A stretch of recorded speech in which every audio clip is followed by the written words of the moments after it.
The banker's men were nailing the foreclosure notice to her door when Mara Whitlock realized she had 3 hours to save her children from the winter that would kill them. Her husband was 6 months dead, the frost had already claimed the garden, and Silas Crown, the man who smiled at her across the church every Sunday, had just stolen everything she owned with a signature on papers she'd never seen. But Mara wasn't the kind of woman who begged. She was the kind who remembered every word her father taught her about survival. And as she watched her daughter's breath fog in the morning air, she made a decision that would turn a cave in the mountains into a battleground and a lie into a war. Welcome to a story of defiance, survival, and the kind of justice that doesn't wait for courtrooms. If you're watching from anywhere in the world, drop your city in the comments below.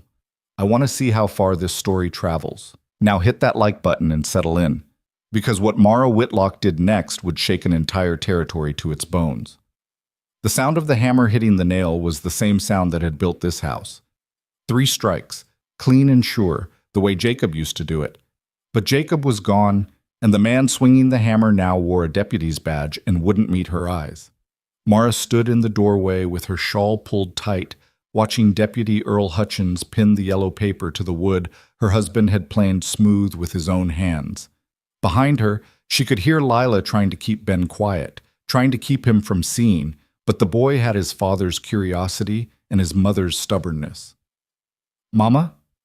Ben's voice was small. "What's that man doing?" Mara didn't answer. She was reading the notice, her lips moving slightly as she parsed the legal language that dressed up theft in respectable clothes. Failure to satisfy debt obligations, pursuant to territorial statute. Seizure of property effective immediately. Mrs. Whitlock. Hutchins stepped back, tucking the hammer into his belt. He was young, maybe 25, and the shame on his face told her he knew exactly what he was doing. "I'm sorry, I truly am, but Mr. Crown has the papers, and the law says my husband owed him money." Mara's voice was flat, controlled. "How much?" $800.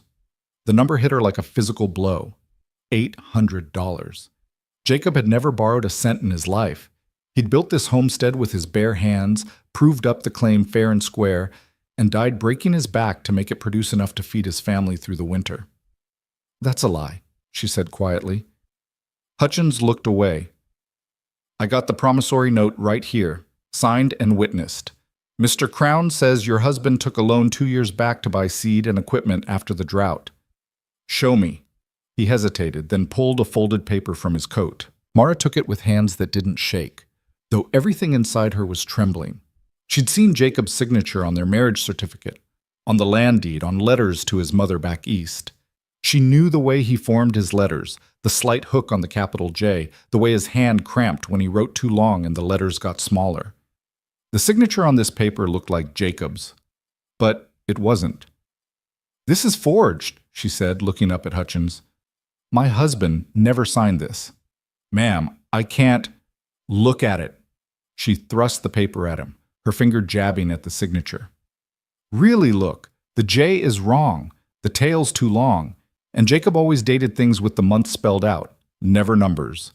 This says 9/14th. He would have written September 14th. Hutchins glanced at the paper, then away. "I'm not a handwriting expert, Mrs. Whitlock. And even if you're right, that's something for a court to decide. Right now, I got my orders." "Your orders?" Mara's voice went cold. "From Silas Crown. From the territorial court acting on Mr. Crown's petition." But his eyes flickered, and she knew she'd hit the truth. "You got until sundown to gather your things. After that, this property belongs to the bank." "Sundown." Mara looked west, where the November sun was already beginning its slide toward the mountains. 4 hours, maybe 5. "And where exactly do you suggest I take 2 children with winter coming on?" Hutchins shifted his weight, uncomfortable. "There's the church. Reverend Michaels runs a charitable—" "The reverend who takes his salary from Silas Crown's donations?" Mara shook her head. "No thank you, Deputy. We'll manage." She turned to go inside, but Hutchins caught her arm. His grip was gentle, and when she looked back, his young face was twisted with something that might have been guilt or might have been fear. "There's a cave," he said quietly. "Up on the north ridge, about 3 miles into the pine country. Old mining claim, never proved out. It's got a spring nearby, and the opening faces south so it catches sun. It ain't much, but he glanced over his shoulder, checking to see if anyone was watching. Crown can't claim what he can't find, and that ridge is rough country. Nobody goes up there except the trappers, and they keep to themselves. Mara studied his face. Why are you telling me this? Because I knew Jacob. Hutchins released her arm. He was a good man, and this whole thing stinks. I got a job to do, but I ain't required to like it. He touched his hat brim. Sundown, ma'am. I'm sorry. He walked to his horse and mounted up, riding away without looking back. Mara stood on the porch for a long moment, the forged promissory note crumpling in her fist. Then she went inside and closed the door. Lila and Ben were huddled together on the bed, their faces pale.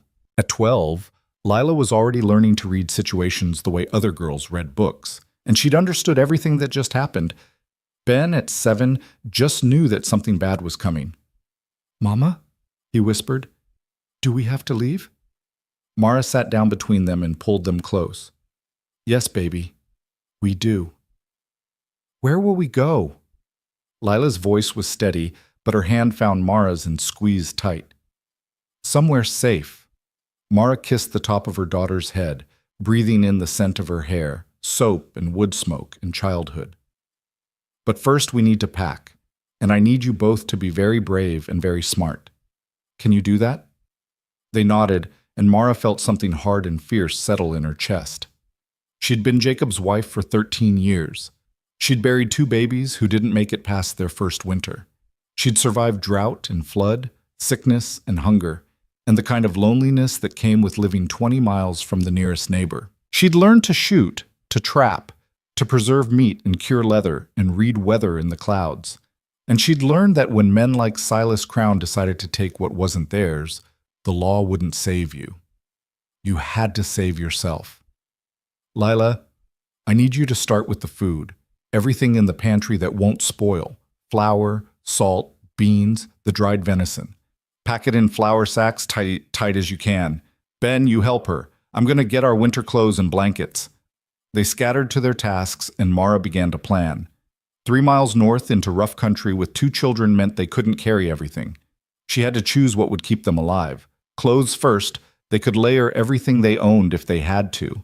Blankets and furs, the iron cookpot and her father's hunting knife, matches wrapped in oilcloth, the rifle and all the ammunition they had left.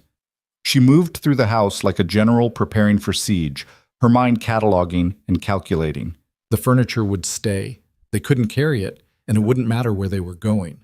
The nice dishes her mother had given her, the quilt frame, Jacob's tools, all of it would fall into Crown's hands, and the thought made her want to smash everything herself rather than let him have it.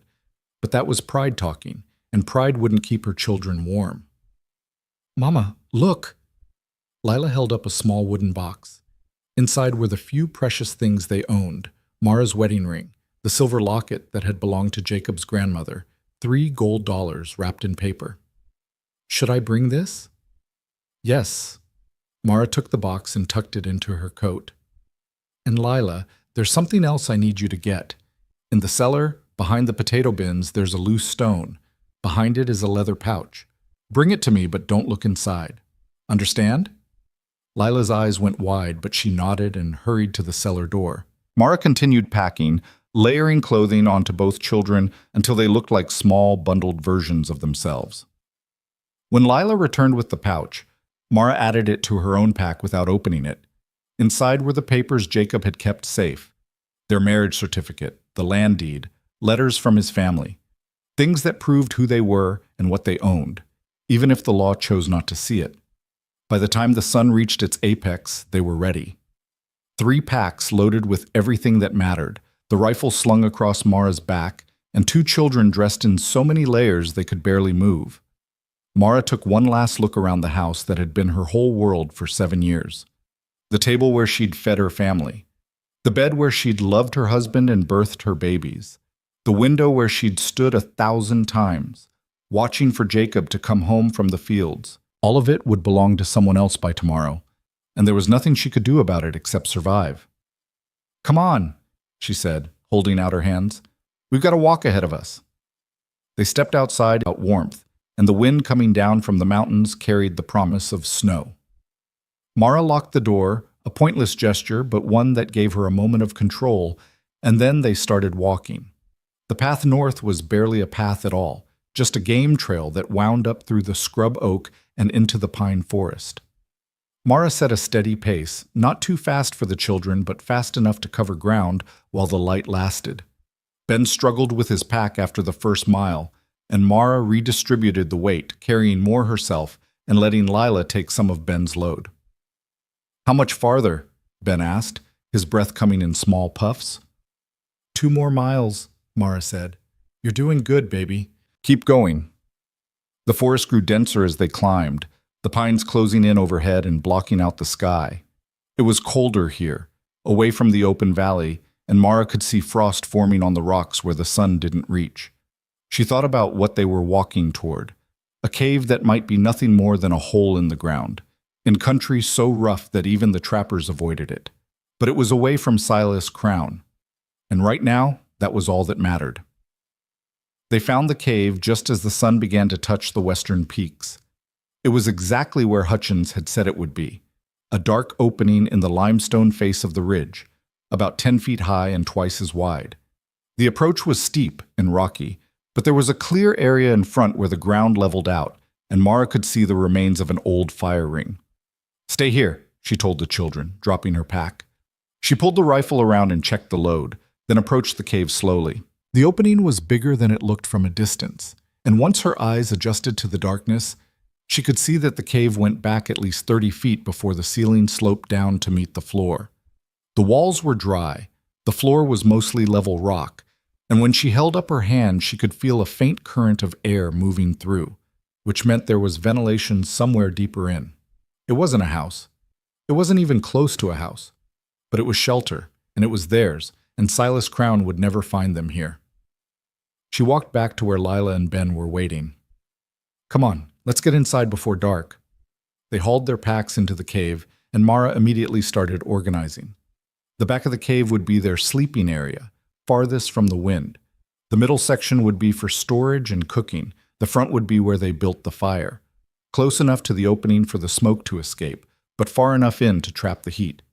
Lila gathered kindling. "Dry wood only, nothing green. Ben, you help me clear rocks from the sleeping area. We need it as flat as possible." They worked until the light was almost gone, and by the time Mara got the fire started, the temperature had dropped enough that their breath was visible.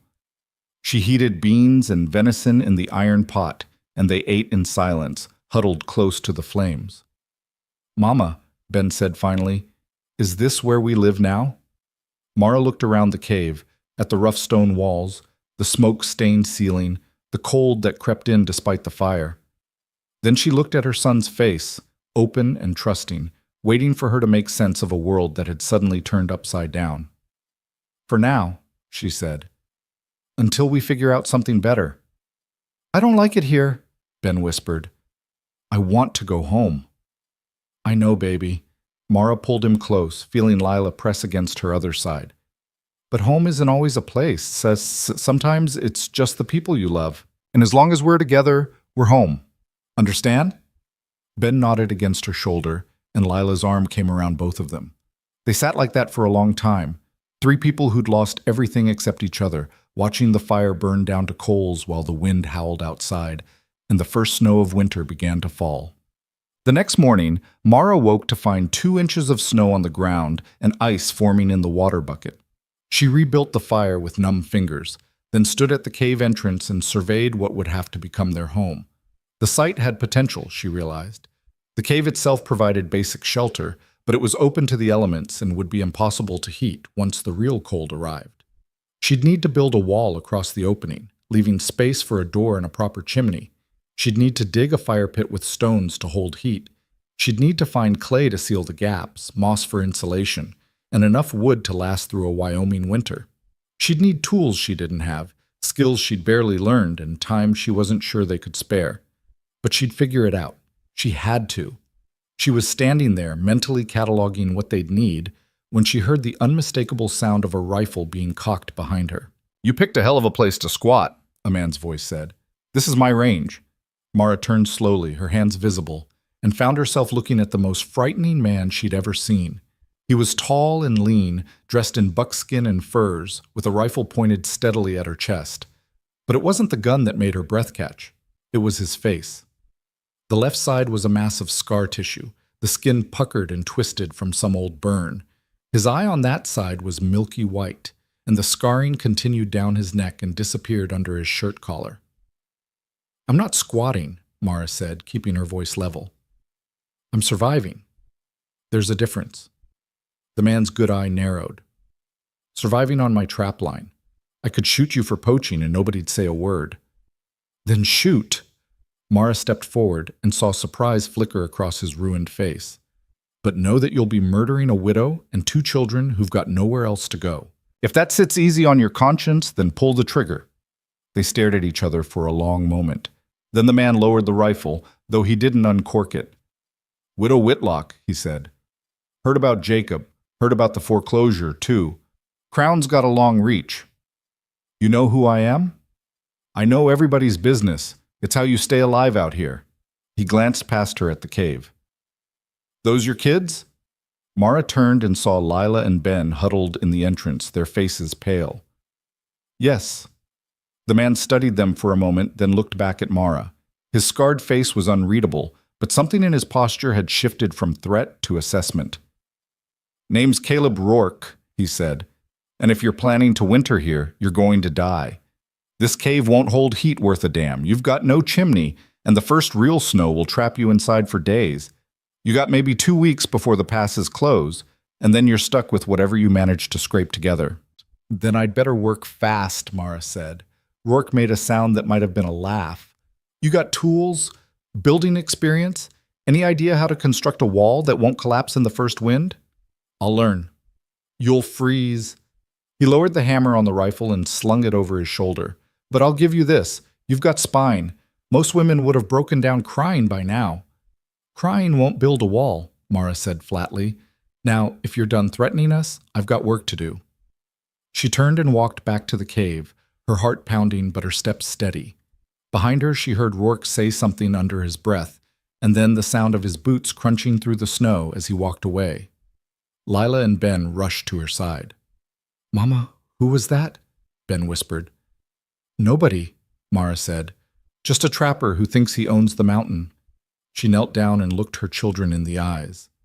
"Listen to me. We're going to be fine." "I don't care what he says. We're going to make this work. Understand?" They nodded, but she could see the fear in their faces. And truthfully, she felt it too. Because Caleb Rourke was right about one thing. They were running out of time, and winter didn't care about determination or grit. Winter just came, and it killed whatever wasn't strong enough to survive it. But Mara Whitlock hadn't come this far to give up now. And if she had to learn how to build a house from raw stone and pine logs with winter breathing down her neck, then that's exactly what she'd do, even if it killed her. 3 days passed before Caleb Rourke came back. Mara had spent those days in constant motion, driven by a fear she wouldn't let herself name. She'd cut pine branches to create a crude windbreak across the cave entrance, layered rocks to build up the fire pit, and started mapping out where the wall would need to go. Her hands were raw and bleeding. Her back screamed with every movement. And at night she collapsed beside her children, too exhausted to do anything but sleep. But the work wasn't enough. Every time she looked at what she'd accomplished, she saw how far she still had to go. The windbreak was already sagging under the weight of the snow that fell each night. The fire pit smoked badly because she didn't know how to angle the stones properly. And the wall she'd envisioned, the one that would seal them safely inside, remained nothing but rocks scattered on the ground and hope that was slowly dying. She was trying to lift a log into place, her shoulders shaking with effort, when she heard footsteps behind her.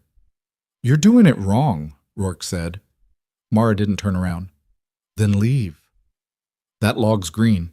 It'll warp when it dries and leave gaps big enough to let the cold through." He walked around to face her, and in the morning light his scars looked even worse. "You need seasoned wood, dead pine, at least a year old, and you need to notch the ends so they lock together." "I don't have seasoned wood. I have what I can drag here myself." Rourke studied her for a moment, his good eye taking in her torn hands, the exhaustion in her face, the desperate set of her jaw. Then he sighed and set down the canvas pack he'd been carrying. Move, he said. What? Move. You're about to waste half a day on something that won't work. He pulled out a hatchet and a small saw. I'll show you how to do it right. Once. After that, you're on your own. Mara stepped back, suspicious. Why would you help me? Because watching people die stupid bothers me more than sharing my range. He picked up the log she'd been struggling with and examined it. This is fir, not pine. Wrong tree entirely. Fir holds too much moisture. You want lodgepole pine, the dead ones, gray and hard. They're lighter, they're dry, and they won't rot. He spent the next hour showing her how to identify the right trees, how to fell them safely with limited tools, and how to trim the branches so the logs would lie flat. His instructions were curt and efficient, delivered without patience but also without cruelty. When she asked questions, he answered them. When she tried something wrong, he corrected her once and then let her figure it out. Lila watched from the cave entrance, her eyes wide and wary. Ben had hidden completely, peeking out only when he thought Rourke wasn't looking. Your daughter's got sense, Rourke said as they dragged a log back toward the cave. Doesn't trust strangers. Good. She's had to grow up fast, Mara said. Out here, everybody does. He dropped his end of the log and pulled out a piece of charred wood, using it to mark directly on the stone face beside the cave. This is where your wall needs to go, not across the opening. That's amateur thinking. You build it here, 3 feet in from the entrance. Creates an air pocket that holds heat. Then you build your door frame here, offset so the wind can't blow straight in. Mara studied the marks, trying to commit them to memory. And the chimney? Chimney's the hard part. You need clay to seal it, and you need to angle it right or you'll smoke yourself out. He glanced at her. There's a clay bank about half a mile east, down by the spring. You'll need to dig it out before the ground freezes solid. You seem to know a lot about this cave. Rourke's expression went flat. I wintered here once, long time ago. He turned away before she could ask anything else. You got any food, or are you planning to starve along with freezing? We have enough.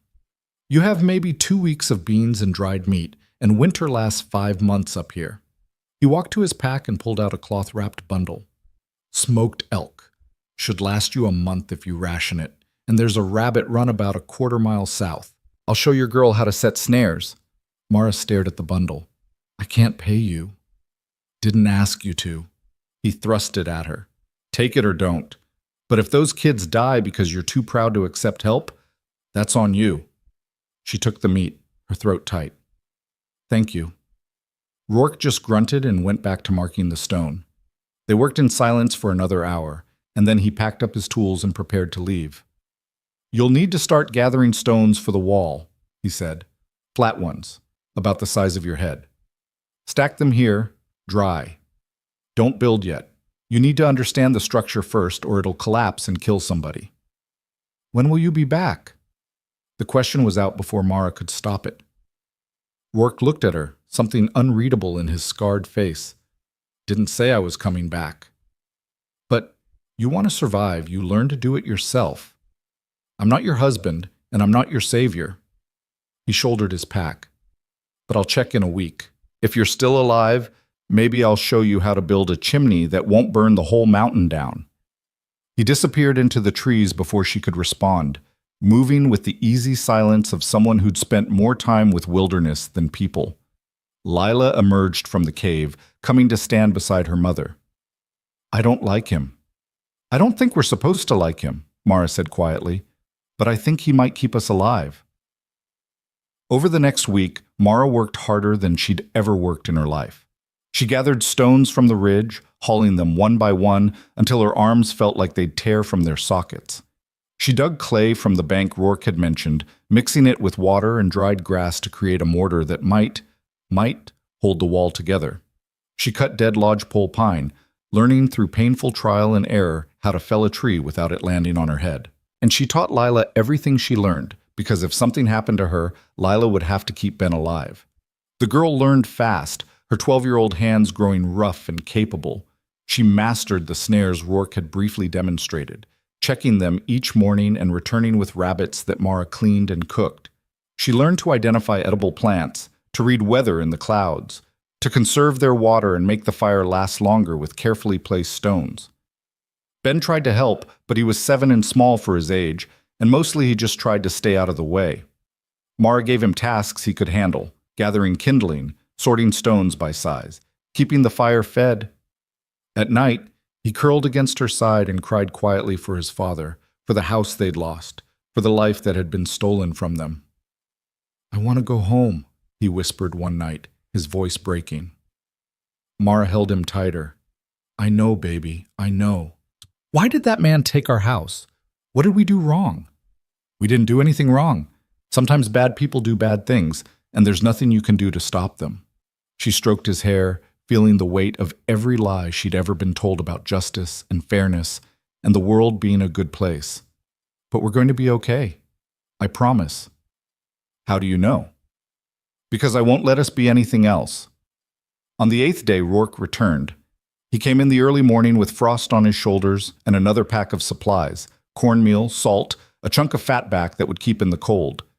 He examined everything Mara had done, his face expressionless, and she found herself holding her breath like a child waiting for a teacher's judgment.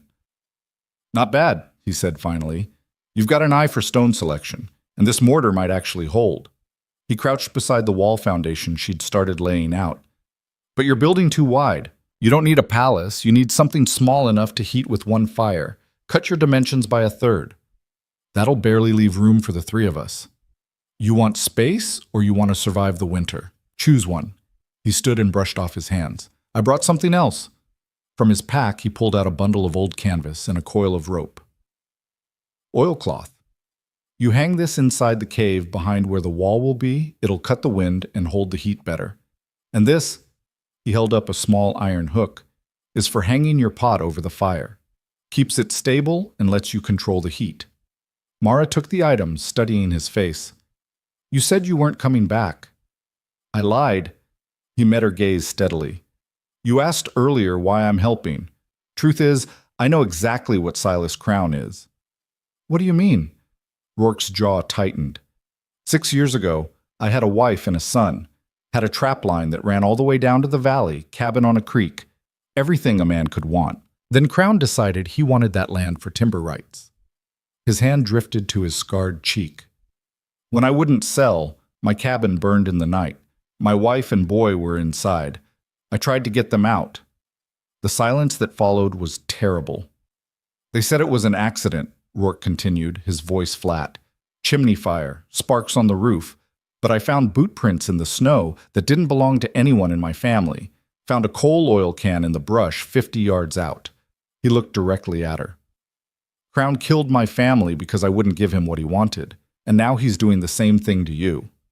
Mara felt something cold settle in her stomach. "The debt papers are forged. Has to be. Jacob Whitlock was honest as the day is long." Rourke's scarred face hardened. "Crown's been doing this for years. Finds a piece of land he wants, manufactures a debt, forecloses before anyone can challenge it. By the time people figure out they've been robbed, the property's sold and Crown's got legal cover." "Then why doesn't anyone stop him?" "Because he owns the territorial judge, half the lawyers in 3 counties, and enough elected officials to make sure nobody looks too close." Rourke's good eye glinted with something dark. "And because most people don't have the spine to fight back, they just take their loss and move on." "I'm not most people." "No." Something that might have been respect flickered across his face. "No, you're not. Which is why I'm helping. Because if you can prove those papers are forged, if you can make enough noise that Denver sends someone to investigate, you might actually bring him down." Mara looked at the cave, at her children watching from the shadows, at the half-built wall that was supposed to keep them alive through the winter. "I can't fight Crown. I can barely keep us fed." "Then don't fight him yet. Survive first. Get through the winter. Build this place into something real." Rourke pulled out a folded map, spreading it on a flat rock. "But while you're surviving, you gather evidence. Every document you have that proves Jacob didn't borrow money. Every witness who'll testify to his character. Every piece of paper that shows Crown's pattern of theft. Nobody will help me. They're all too afraid." "Not everybody." Rourke tapped a spot on the map. "Mary Catherine Brennan runs the boarding house in town. Lost her husband the same way I lost my family. Convenient fire. Crown got the land. She keeps her head down. And Sarah Chen at the mercantile. Her father's land got seized last year. There are others too. People who've been hurt but can't fight alone. You're talking about building a case that could take years. I'm talking about survival and justice, in that order. Rourke refolded the map. You live through this winter. You build this wall. You keep those kids alive. And when spring comes, you start asking questions and making people uncomfortable. Because Crown gets away with this because nobody stands up. Be the one who stands up. Mara looked at him, this scarred, damaged man who'd lost everything and chosen isolation over trying again. Why don't you do it? You have just as much reason to want him stopped. Because I'm a ghost. Rourke touched his ruined face. People look at me and see a monster. They cross the street, they lock their doors. They don't trust a word I say. But you? He gestured at her raw hands, her determined face. You're a widow with 2 kids fighting for survival. You're sympathetic. People will listen to you. If I live that long, then we'd better make sure you do. He picked up his pack. I'll be back in 3 days. We'll start on the chimney. And Mara? He paused at the edge of the clearing. Keep the rifle loaded and near the door. Crown's no fool. If he hears you're up here, he might decide to finish what he started. He disappeared into the forest, leaving Mara standing among her stones and half-formed plans, wondering if she'd just found an ally or if she'd made a terrible mistake. That night, Lila helped her mother hang the oilcloth at the back of the cave, creating a smaller space that immediately felt warmer. As they worked, the girl spoke quietly. Mama, that man, Mr. Rourke, can we trust him? Mara secured the last corner of the canvas. I don't know, honey. But right now, he's teaching us how to survive. That's worth something. He scares me. He scares me too. Mara pulled her daughter close. But fear isn't always bad. Sometimes it keeps you alive. Over the next 2 weeks, Caleb Rourke taught them how to build a home from nothing. He showed Mara how to select stones that would lock together, creating a wall that could bear weight without mortar. He demonstrated the art of building a chimney that would draw smoke up and out instead of filling the cave with choking fumes. He brought tools he claimed not to need: a proper saw, a level made from a board and water, chisels for shaping stone. And slowly, impossibly, the cave began to transform. The wall rose stone by stone, each one carefully fitted and tested before the next was added. The chimney took shape, a rough column of mortared rock that angled up and out through a gap Rourke had identified in the cave ceiling. They built a door frame from pine logs, and Rourke produced hinges he said he'd salvaged from an abandoned claim somewhere down the mountain. Lila lost her fear of him somewhere around the 3rd day, when he patiently showed her how to set a deadfall trap, and didn't laugh when she flinched at the snap. Ben took longer, but even he eventually crept close enough to watch Rourke work, his young eyes wide with fascination. Why do you notch it like that? Ben asked one afternoon, pointing at the log Rourke was shaping. So it locks with the one next to it. See? Rourke demonstrated, fitting 2 logs together. No gaps for wind to get through. Can I try? Rourke hesitated, then handed the boy a small chisel. Keep your fingers clear of the blade, and go slow. This isn't a race. Mara watched them work together, the scarred trapper and her small son, and felt something loosen in her chest. Jacob had been gone for 6 months, and Ben had been lost without his father's steady presence. Rourke wasn't filling that hole. Nobody could. But he was showing Ben that men could be kind even when they were hard, that strength didn't require cruelty.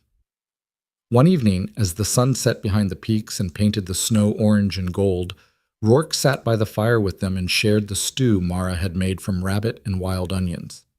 You've done good work, he said, looking at the wall that now stood nearly complete. Another week and you will have a real shelter. Thanks to you, Mara said. Thanks to you not giving up. He set down his bowl. Most people would have packed it in by now, gone begging to the church, thrown themselves on Crown's mercy, something. But you're still here, still building. What choice do I have? There's always a choice. You chose to fight instead of surrender. That matters. They sat in silence for a while, watching the fire. Finally, Lila spoke up from where she was mending a tear in Ben's coat. Mr. Rourke, why do you live alone out here? Lila, Mara started, but Rourke held up a hand. It's fine. He stared into the flames. After my family died, I couldn't stand being around people anymore. Every face I saw reminded me of what I lost. Every conversation felt like pretending everything was fine when nothing was fine. He touched his scars absently. And looking like this doesn't help. People see a monster, so I became one. Easier that way. You're not a monster, Ben said quietly. Rourke looked at the boy, surprise flickering across his ruined features. What makes you say that? Monsters don't build houses. They don't teach people things. They don't bring food when people are hungry. Ben's voice was matter of fact, as if he were explaining something obvious. You're just sad. That's different. The silence that followed was profound. Rourke's throat worked, and for a moment Mara thought he might actually cry. But he just nodded once and turned away. Bedtime, Mara said gently. Come on, both of you. She tucked the children into their bedrolls behind the oilcloth partition, kissed them good night, and returned to find Rourke still sitting by the fire. Thank you, she said, settling across from him, for everything you've done. Don't thank me yet. Winter's just getting started, but his voice was softer than usual. Your boy's got a good heart. He had a good father, and he's got a good mother. Rourke met her eyes. Jacob would be proud of you. The words hit harder than she expected, and Mara had to look away. I don't know about that. I'm just trying to keep them alive. That's what pride looks like. Not the fancy house or the successful harvest, the fact that you're still standing when everything says you should fall. He stood and reached for his pack. I need to check my trap line, but I'll be back day after tomorrow. We'll finish the door and seal the chimney. After that, you should be set for the season. And then what? You disappear back into the woods and we never see you again? Rourke paused at the cave entrance. Would that bother you? Yes, Mara said honestly, not just because you've helped us, because I think you need people as much as we need you. I stopped needing people a long time ago. No, you stopped trusting them. There's a difference. She stood and walked to him. You don't have to be alone, Caleb. He flinched at the use of his first name, and she realized it might be the first time anyone had called him that in years. Don't, he said roughly. Don't try to save me. I'm past saving. Nobody's past saving. They're just past giving up. She held his gaze. And you haven't given up, or you wouldn't be here. Rourke stared at her for a long moment, and in his good eyes she saw pain and longing and fear all tangled together. Then he turned and walked into the darkness without another word. Mara stood at the entrance watching him go, wondering if she'd pushed too hard, said too much. But she meant every word. Caleb Rourke had saved her family, and whether he admitted it or not, they might be saving him too. 2 days later, he returned as promised, and they finished the door, a solid pine structure that fit snugly in the frame and could be barred from inside. They sealed the chimney with the last of the clay mortar, and Rourke showed Mara how to build a damper that would control the draft. When it was done, they stood back and surveyed their work. What had been an open cave was now a crude but functional shelter, with walls that would hold out the wind, a chimney that drew cleanly, and a door that could be defended if necessary. It's not pretty, Rourke said. It's beautiful, Mara countered. It's survival. That night, for the first time since they'd fled the valley, Mara let herself believe they might actually make it through the winter. They had shelter, they had food for another month at least, and they had someone who, against all odds, had decided they were worth helping.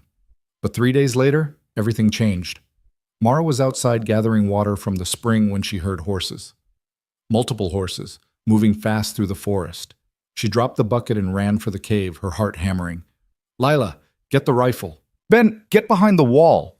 She reached the entrance just as 4 riders broke through the trees. The lead rider was Deputy Hutchins, but his face was grim and his hand was on his pistol. Behind him rode 3 men Mara didn't recognize, hard-faced men with tied-down guns and the look of people who got paid to hurt others. Mrs. Whitlock, Hutchins called out. Mr. Crown wants a word. Mara grabbed the rifle Lila thrust at her and stepped into the open, the weapon held ready but not quite aimed. Tell Mr. Crown he knows where to find me if he wants to talk. That's not how this works. One of the other men urged his horse forward. He was older, with gray at his temples and eyes like chips of ice. Mr. Crown is prepared to offer you a very reasonable deal. Come back to town, sign over any claim to the Whitlock property, and he'll set you up in a nice house with a monthly stipend. Your children will want for nothing." "Except their dignity," Mara said flatly. "No." Ma'am, you're being foolish. You can't survive up here. Winter's coming on hard, and you've got 2 kids to think about." The man's voice turned hard. "Mr. Crown's being generous. Don't make him regret it." "Is that a threat?" "It's a fact." He glanced at the cave, taking in the half-built wall, the thin smoke from the chimney. "You've got 24 hours to reconsider. After that, Mr. Crown will consider this property abandoned and will take steps to secure it for himself." "This isn't his property. This is unclaimed range." "Not anymore. Mr. Crown filed a mineral claim on this whole ridge yesterday, legal and proper." The man smiled without warmth. "So either you're his guest or you're trespassing. Choose wisely." They wheeled their horses and rode away, leaving Mara standing in the snow with her heart pounding and her mind racing.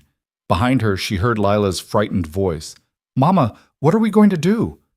Mara lowered the rifle, her hand shaking. Crown had found them. And now he was going to take this too, just like he'd taken everything else, unless she found a way to stop him. She waited until the children were asleep before she allowed herself to fall apart. Then she sat by the fire with her face in her hands and let the fear come. The bone-deep terror that no matter what she did, Silas Crown would take everything, that all her work and struggle meant nothing against a man who could bend the law to his will. The tears came hard and silent, shaking her whole body. She'd been so sure that distance would be enough, that if she just got far enough away and built something strong enough, Crown couldn't touch them. But he'd found them anyway. He'd turned their sanctuary into another piece on his game board, and now he was offering her the same choice he'd probably offered Caleb 6 years ago: surrender or be destroyed. "I wondered when you'd break." Mara's head snapped up. Caleb stood at the cave entrance, snow dusting his shoulders, his rifle in hand. She hadn't heard him approach, hadn't heard anything over the sound of her own despair. "How long have you been there?" Her voice was rough. "Long enough." He came inside and barred the door behind him, then sat across from her. "Hutchins came by my camp 2 hours ago. Warned me that Crown's making a move, thought I should know." "Why would he warn you?" "Because Earl Hutchins is a decent man stuck in an indecent situation. He wears Crown's badge, but he doesn't like what it makes him do." Caleb set down his rifle and pulled out a flask, taking a long drink before offering it to her. "Tell me exactly what they said." Mara took the flask and let the whiskey burn down her throat. Then she repeated the conversation word for word, watching Caleb's face harden as she spoke. "Mineral claim," he said when she finished. "That's his new trick. Can't foreclose on land you don't own, but he can file a mineral claim on public range and suddenly you're squatting on his legal property." He took back the flask. "And by the time anyone challenges it, he's got possession and the courts rule in favor of the existing claim holder." "So we have to leave?" "No." Caleb's voice was sharp. "We have to fight." "Fight with what?" "I don't have money for lawyers. I don't have proof his claim is fraudulent. And I have 2 children who'll freeze to death if I make the wrong choice." Mara's control cracked. "I can't win this, Caleb. He's too powerful." "He's powerful because people keep surrendering." Caleb leaned forward, his scarred face intense. "You asked me once why I don't fight him. Truth is, I tried. After the fire, I went to every authority I could find, the territorial marshal, the land office, even wrote to the governor. Know what happened? Nothing, because Crown had already bought them off or scared them silent." "Then what's the point?" "The point is I fought alone, one crazy mountain man with a grudge and no proof." He grabbed her hand, forcing her to meet his eyes. "But you're not alone. And this time we're going to have proof." "What proof?" "He filed the claim legally. Mineral claims require a survey and a discovery of actual minerals. Did he show you survey papers? A geologist's report? Samples?" Caleb's grip tightened. "He filed that claim yesterday, Mara. You can't survey a ridge this size in one day, and you sure as hell can't discover minerals worth claiming, which means the filing is fraudulent, and if we can prove it, the whole thing collapses." Mara felt a flicker of something that might have been hope. "How do we prove it?" "We go to the land office ourselves and look at what he filed. We document what's actually up here. No mining equipment, no test holes, no evidence of mineral discovery. We get witnesses who will testify he couldn't have done the work he claims. Caleb released her hand. And we do it before those 24 hours are up. Because once he takes possession, it gets 10 times harder to fight. That means going to town, leaving the children. No, it means I go to town. You stay here with the rifle and shoot anyone who isn't me. He stood and began checking his gear. I can be there and back by tomorrow night if I push hard. You just need to hold until I return. Caleb, wait. Mara stood too. If Crown knows you're working against him, he'll kill you. You said yourself, I said he killed my family to get what he wanted. You think I care what he does to me? The rawness in his voice stopped her cold. I've been waiting 6 years for a chance to bring him down. You just gave it to me. Not if it costs your life. My life stopped mattering the day I pulled my son's body from the ashes. Caleb's hand went to his scarred face. This is just me walking around pretending I survived. But maybe if I can stop him from doing to you what he did to me, maybe that means something. Mara crossed to him and did something she'd been wanting to do for weeks. She reached up and gently touched his ruined cheek. He flinched, started to pull away, but she held steady. Your life matters, she said quietly. To me, to Lila and Ben. You're not just a ghost, Caleb. You're the reason we're still alive. He stared at her, and she saw his throat work. Mara, come back, she said. Whatever you find, whatever you learn, come back. Promise me. I promise. He left an hour before dawn, moving fast and quiet through the darkness. Mara watched him go and then barred the door, checked the rifle, and settled in to wait. The day crawled by with agonizing slowness. Every sound made her reach for the weapon. Every shadow at the cave entrance sent her heart racing. She kept the children inside, made up a game about building a fort from their blankets, anything to keep them occupied and away from the door. Why can't we go outside? Ben asked for the 10th time. Because it's too cold, baby. We need to stay warm. But I want to check my snares. Later, Mara pulled him close, hating the fear in her own voice. We'll check them later. Lila said nothing, but her eyes tracked her mother's every movement, reading the tension and understanding more than Mara wanted her to. That night, after Ben finally fell asleep, the girl crept close and whispered, Are they coming back? Those men? I don't know, honey. If they do, what will we do? Mara looked at her daughter's serious face and made a decision. Come here. I need to teach you something. She brought Lila to the back of the cave and showed her the loose stone Caleb had helped her identify weeks ago. Behind it was a narrow gap that led to a natural chimney in the rock. Not wide enough for an adult, but plenty wide for a child. If men come and I can't stop them, you take Ben and go through here.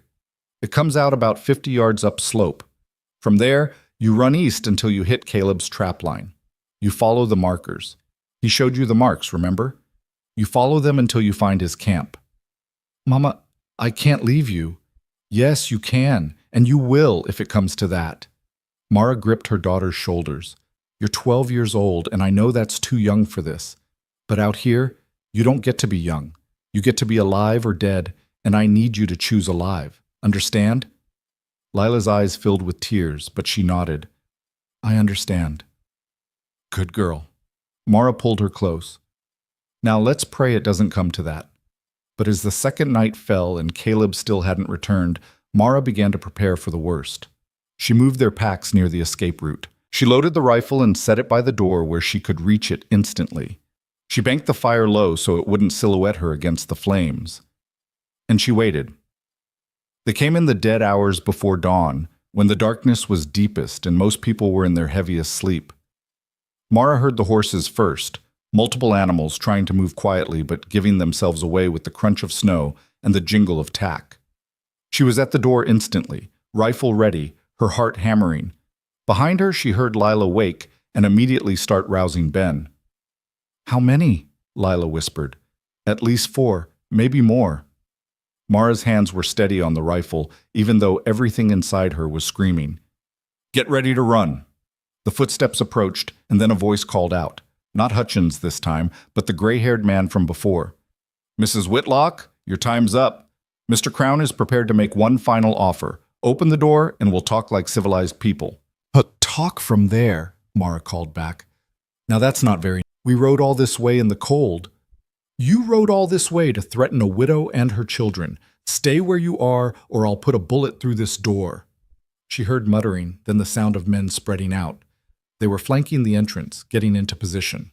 Mara's mind raced. The door was solid, but it wouldn't hold against a determined assault. The walls would stop bullets, but there were gaps in the stonework. And if they rushed all at once, last chance, Mrs. Whitlock. Open up peaceable, or we come in hard. You come in at all and someone dies. Might be me, but I promise you'll lose at least one man first. Mara's voice was steady.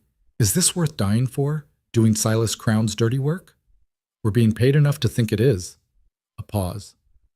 Boys, on my count. The first bullet punched through a gap in the stones and ricocheted off the cave wall. Mara dropped low, covering the space where the children should be. But when she looked back, Lila and Ben were already disappearing through the escape route, Lila dragging her brother and both of them moving fast. Good girl, Mara thought. Now I just have to buy them time. She fired through the door, aiming high and hoping the sound alone would make them think twice. Then she moved to a different position, fired again, moved again. The key was to make them think there were multiple defenders, to slow them down, to make them cautious.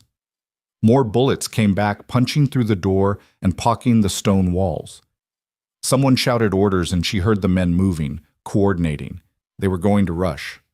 She had maybe 30 seconds.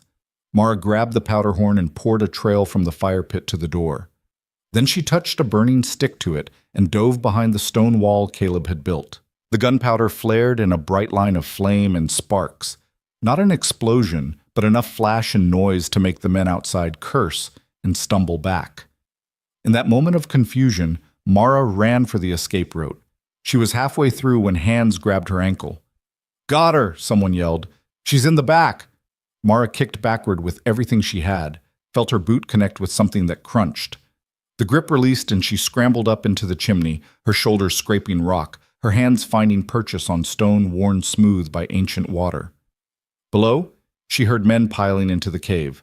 Above, she could see starlight through the opening. She climbed with desperate strength, her muscles screaming, her breath coming in ragged gasps. She pulled herself out onto the slope just as hands reached up through the gap below.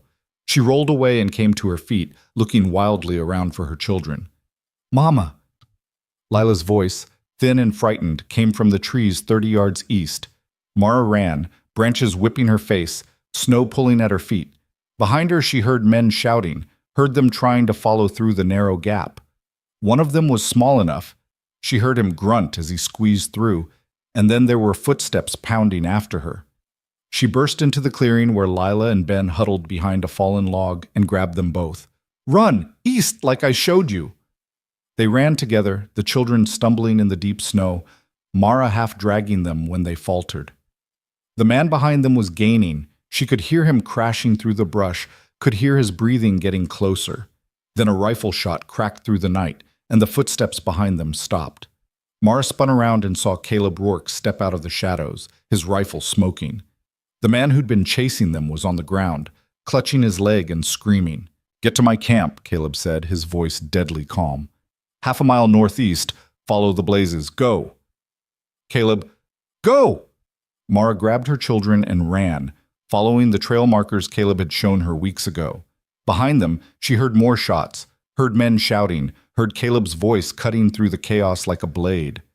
They found his camp, a lean-to tucked against a rock face, almost invisible unless you knew where to look. Mara pushed the children inside and grabbed the rifle Caleb kept there, then positioned herself where she could see anyone approaching. The shooting went on for what felt like hours but was probably only minutes. Then silence fell, broken only by the wind in the pines. Mara waited, her finger on the trigger, her whole body shaking with adrenaline and terror. When a figure finally emerged from the trees, she almost fired before recognizing Caleb's silhouette. He was limping, and there was blood on his coat, but he was alive. They're gone, he said, collapsing against the rock. Ran like rabbits once I put 2 of them down. They'll be back, though, probably with the whole damn town. Mara rushed to him. You're hurt. Bullet grazed my ribs. I've had worse. He grabbed her arm. Listen to me. We don't have much time. I got to the land office and you were right. The mineral claim is fraudulent. No survey, no discovery, just Crown's signature and a clerk who probably got paid to file it without questions. Then we can fight it. Not fast enough. Even with proof, it'll take weeks to get a hearing, and Crown won't wait that long. Caleb pulled a folded paper from his coat. But I found something else. Your husband's original land deed. The clerk had it filed in the wrong section, probably on purpose. This proves Jacob owned that property free and clear, and it's dated 2 years before Crown's supposed promissory note. Mara stared at the paper, her hands shaking. This proves the debt was forged. It proves Crown is a liar. But we need more. We need witnesses. We need his other victims to come forward. We need to make enough noise that the territorial marshal can't ignore it. He met her eyes. And we need to do it publicly, where Crown can't make us disappear quietly. How? There's a federal marshal coming through in 3 days, named Samuel Grant, and he's got a reputation for being honest, one of the few who can't be bought. He's holding court in town to handle land disputes. Caleb's jaw set. We go to that court. We present everything we've got. We make Crown answer for what he's done. He'll kill us before we get there. Probably. Caleb smiled, and it was terrible and fierce. Unless we burn him first. Over the next 2 days, they planned. Caleb knew the territory like he knew his own scars, and he used that knowledge to stay one step ahead of Crown's men. They moved camp 3 times, never sleeping in the same place twice, always leaving false trails and doubling back to confuse pursuit. And while they moved, they gathered evidence and allies. Mary Catherine Brennan, the boarding house owner, met them in secret and brought documents showing how Crown had seized her husband's property after a convenient fire. Sarah Chen from the Mercantile provided records of her father's foreclosure and the forged papers that made it possible. A rancher named Tom Hayes testified that Crown had tried to buy his water rights, and when he refused, his cattle started dying of poison. One by one, the victims came forward. People who'd been too afraid to speak alone, but who found courage in numbers. People who'd lost everything to Silas Crown's greed and wanted justice. He's been doing this for 10 years, Mary Catherine said as they huddled in her kitchen late one night.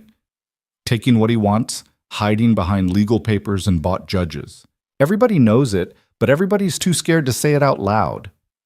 Then we say it loud enough that they can't ignore us, Mara said. The night before the marshal's court, Caleb took Mara aside.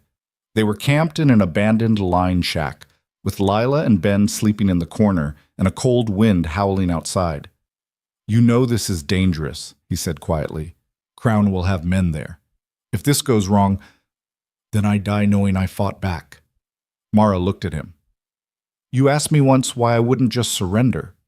The truth is, I'd rather die standing than live on my knees. Even if it means your children. My children deserve to see their mother fight for what's right. They deserve to know that some things are worth the risk. She touched his scarred hand. You taught me that. You could have stayed hidden, could have let us freeze or starve or get driven off. But you didn't. You stood up. I stood up because I was tired of being afraid. Then let's finish it together. The day of the marshal's court dawned cold and clear. Mara dressed in her best remaining clothes, braided Lila's hair, and made sure Ben looked presentable. Then they walked into town with Caleb beside them and 6 witnesses trailing behind. The makeshift courtroom was packed. Silas Crown sat at the front with his lawyers, looking confident and prosperous in his fine suit. When he saw Mara walk in, his expression didn't change, but his eyes went cold. Federal Marshal Samuel Grant was a lean man in his 50s with gray hair and eyes that missed nothing. He gavelled the court to order and looked directly at Crown. Mr. Crown, I've heard some disturbing allegations about your business practices. Mrs. Whitlock has petitioned this court to review several property seizures, including her own. Do you wish to make a statement before we hear evidence? Crown stood, all polished charm and wounded dignity. Marshal Grant, I'm a businessman, not a criminal. If Mrs. Whitlock has concerns about the debt her late husband incurred, those are matters for civil court, not federal jurisdiction. The forgery of legal documents is very much federal jurisdiction, Grant said dryly, as is fraud involving territorial land claims. Sit down, Mr. Crown. This is going to take a while. What followed was 3 hours of testimony that laid bare everything Silas Crown had built. Mara presented Jacob's land deed and the forged promissory note, showing the date discrepancy. Mary Catherine testified about her husband's death. Sarah Chen brought financial records showing a pattern of fraudulent foreclosures. And Caleb Rourke, his scarred face set and his voice steady, described in detail how his family had burned while Crown's men watched.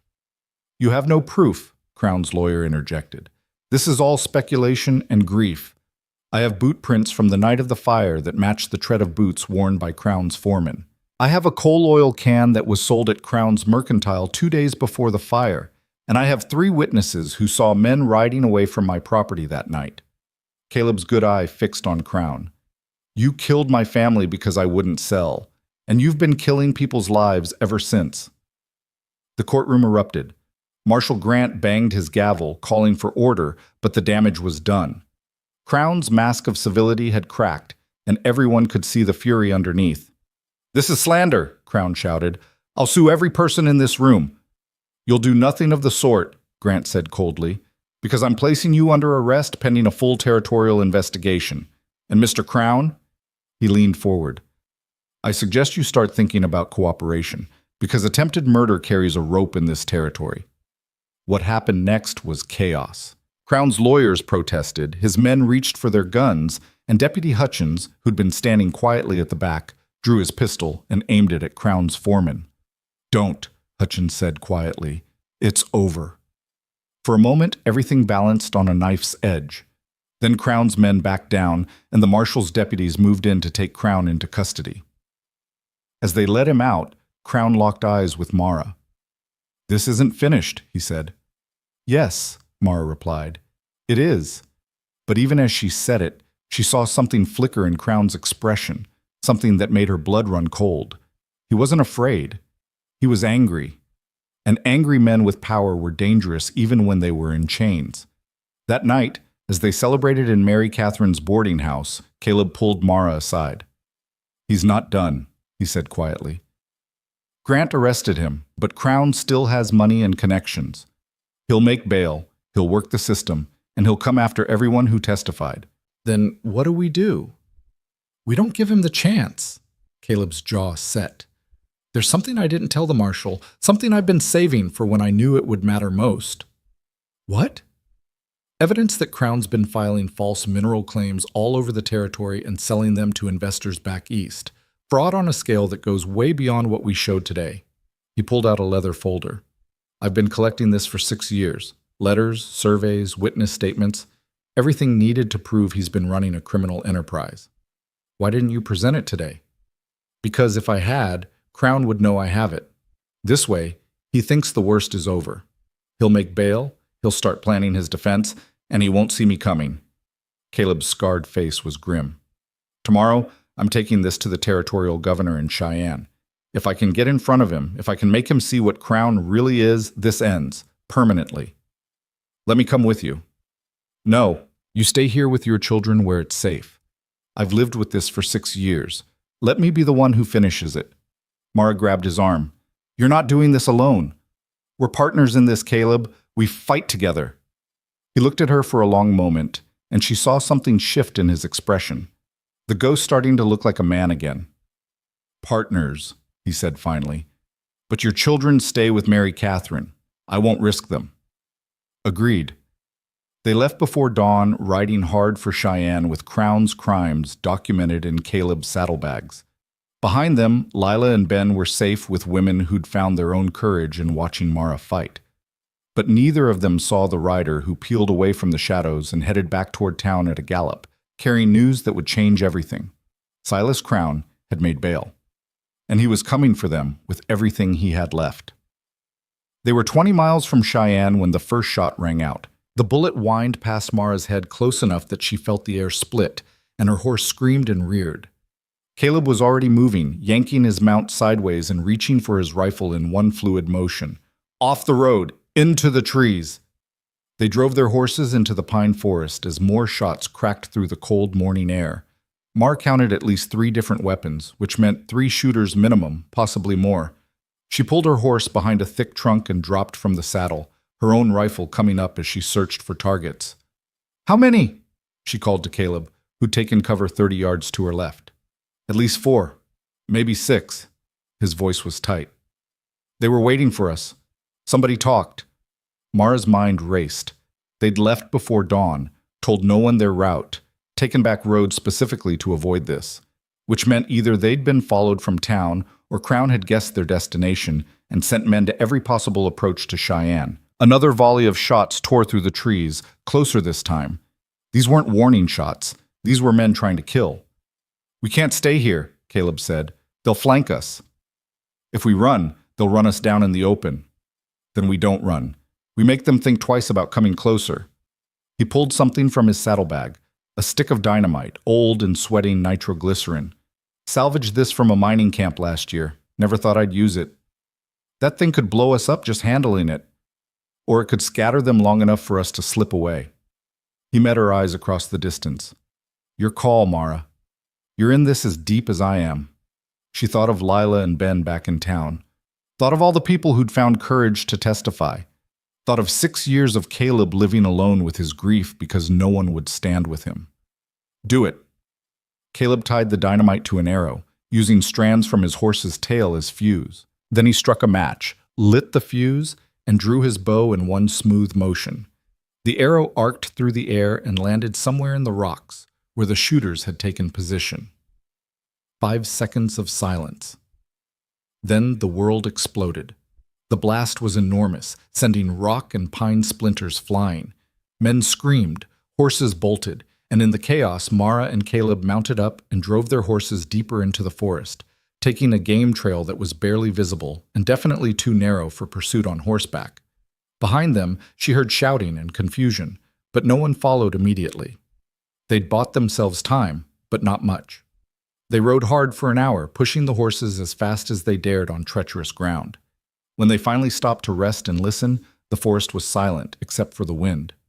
"They'll be tracking us," Caleb said, checking his horse's legs for injury. "And they know where we're headed now. They'll send riders ahead to cut us off." "Then we don't go to Cheyenne, not directly." Mara pulled out the map they'd been following. "Is there another way? Somewhere we can get to the governor without using the main roads?" Caleb studied the map, his finger tracing alternate routes. "There's a fort about 40 miles northeast. Fort Laramie. They've got a telegraph office. We could wire the governor, have him send federal marshals to meet us. 40 miles through country where Crown's men are hunting us. You have a better idea?" Mara didn't. She looked at the folder of documents still secured in Caleb's saddlebag, everything they needed to bring Crown down, if they could just get it into the right hands. All their evidence, all their witnesses, all their hope bundled in leather and paper. "We split up," she said suddenly. "You take the documents to Fort Laramie. I'll lead them toward Cheyenne. They're looking for both of us. If I give them a target, they'll follow me and leave you clear." "Absolutely not. That's suicide. It's strategy. You're the one who knows this country, who can move fast and quiet. I'm the one they want to silence because I stood up in court." She grabbed his arm. "This evidence is more important than either of us. You have to get it through. And you have to stay alive. Your children will have justice for their father if you succeed. And if I don't make it, at least I made it mean something." She pulled the folder from his saddlebag and pressed it into his hands. "Promise me you'll finish this, no matter what happens to me." Caleb stared at her, and she saw a dozen emotions cross his scarred face: anger, fear, desperation, and something deeper that neither of them had named yet. "I can't lose you too," he said roughly. "Not after—" "You won't. I'm harder to kill than I look." She tried to smile, though her heart was hammering. "Besides, I learned from the best. A ghost taught me how to disappear." He caught her face in his hands, careful of his strength, and for a moment she thought he might kiss her. Instead, he pressed his forehead to hers, his breath warm against her skin. "You come back to me," he whispered. "However long it takes, whatever you have to do, you come back. Understand?" "I understand." They separated at a fork in the trail.